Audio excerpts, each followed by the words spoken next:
എല്ലാവർക്കും നമസ്കാരം. 2025 മെയ് മാസം 23-ാം തീയതി വെള്ളിയാഴ്ച കറുത്ത പക്ഷത്തിലെ അപര ഏകാദശിയാണ്. ഈ ഏകാദശി നോറ്റാൽ ഐശ്വര്യം, സമ്പൽ സമൃദ്ധി, പാപമോചനം എന്നിവയാണ് ഫലം.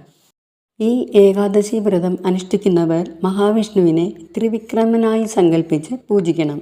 ബലിചക്രവർത്തിയോട് ഭൂമിയും ആകാശവും അളന്ന ശേഷം മൂന്നാമത് അളക്കാൻ സ്ഥലം ചോദിച്ച ഭാവമാണ് ത്രിവിക്രമഭാവം. ഈ വ്രതം അനുഷ്ഠിച്ചാൽ മഹാപാപങ്ങൾ പോലും അകലും എന്നാണ് വിശ്വാസം. കൂടാതെ പുണ്യനദിയിൽ സ്നാനം ചെയ്ത ഫലവും ലഭിക്കുന്നതാണ്. ദശമി, ഏകാദശി, ദ്വാദശി എന്നീ ദിവസങ്ങളിലായിട്ടാണ് ഏകാദശി വ്രതങ്ങൾ എടുക്കുന്നത്. ദശമി വരുന്നത് 2025 മെയ് മാസം 22-ാം തീയതി വ്യാഴാഴ്ചയാണ്. ഏകാദശി വ്രതം അനുഷ്ഠിക്കേണ്ട രീതി ഇതാണ്. ഏകാദശിയുടെ തലേന്ന് ദശമി ദിവസം ഒരിക്കൽ ഊണേ പാടുള്ളൂ. ദശമി നാളിൽ അരിയാഹാരം ഒരിക്കൽ മാത്രം എന്നാണ് വിധി. അതിനു പകരം ചിലർ അരിക്ക് പകരം ഗോതമ്പ്, കഞ്ഞി, പായസം, പഴം, പുഴുക്ക് അങ്ങനെ അന്നേ ദിവസം ഒരുപാട് ആഹാരം ഭക്ഷിക്കാറുണ്ട്. അങ്ങനെ പാടുള്ളതല്ല. വളരെ കുറച്ച് ആഹാരം മാത്രമേ കഴിക്കാവൂ എന്നാണ്.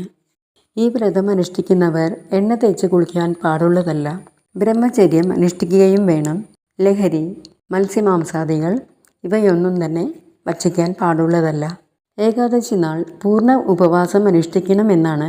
പക്ഷേ അതിന് സാധിക്കാത്തവർക്ക് ഒരു നേരം പഴങ്ങൾ, പാല് എന്തെങ്കിലും കുറേശ്ശെയായി ഉപയോഗിക്കാവുന്നതാണ്.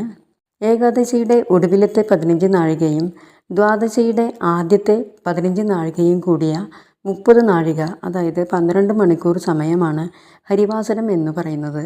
ഇത് ഏകാദശിയിലെ പ്രധാനപ്പെട്ട ഒരു സമയമാണ്. ഈ സമയത്ത് ഭക്ഷണങ്ങൾ കഴിക്കുവാൻ പാടുള്ളതല്ല. ഈ സമയം വിഷ്ണു നാമങ്ങൾ ജപിച്ച് ഉറങ്ങാതെ ഇരിക്കണമെന്നാണ്.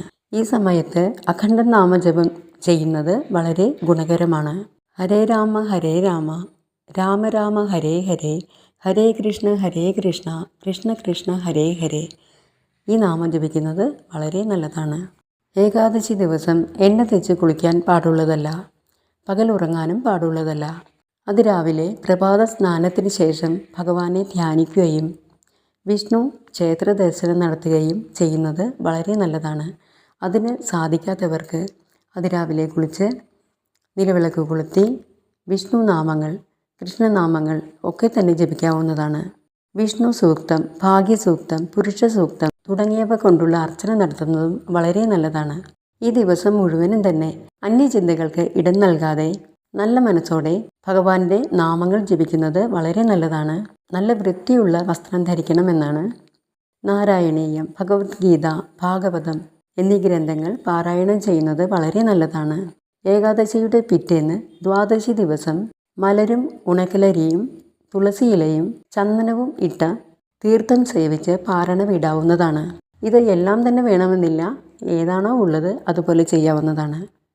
ഏകാദശി തിഥി വരുന്നത് 23 മെയ് 1:12 പുലർച്ചെ മുതൽ 23 മെയ് 10:30 രാത്രി വരെയാണ്. ഹരിവാസര സമയം വരുന്നത് 23 മെയ് 3:42 PM മുതൽ 24 മെയ് 3:42 AM വരെയാണ്.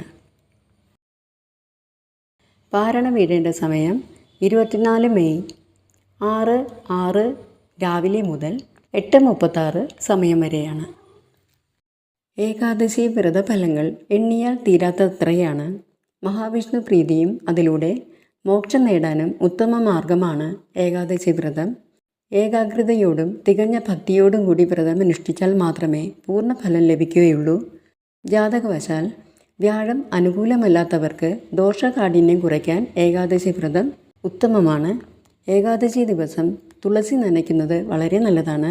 തുളസിത്തറയ്ക്ക് പ്രദക്ഷിണം വച്ച് തൊഴുന്നതും വളരെ നല്ലതാണ്. തുളസിക്ക് ചുറ്റും 3 പ്രദക്ഷിണമാണ് വയ്ക്കേണ്ടത്. പ്രദക്ഷിണം ചെയ്യുമ്പോൾ ഈ മന്ത്രം ജപിക്കുന്നത് വളരെ നല്ലതാണ്. പ്രസീത തുളസീ ദേവി, പ്രസീത ഹരിവല്ലഭേ, ക്ഷീരോദമദനോദ്ഭൂതേ, തുളസീത്വം നമാമ്യഹം എന്നതാണ് തുളസി മന്ത്രം. ഏകാദശി ദിവസം തുളസി നുള്ളുവാൻ പാടുള്ളതല്ല. അത് കാരണം തലേ ദിവസം അത് നുള്ളിയെടുത്ത് വയ്ക്കാവുന്നതാണ്. വ്രതം എടുക്കാൻ സാധിക്കാത്തവർക്ക് വിഷ്ണു പ്രാർത്ഥനകളിലൂടെ പരിധിയില്ലാത്ത ധനവും സർവ്വ ഐശ്വര്യങ്ങളും നേടാവുന്നതാണ്.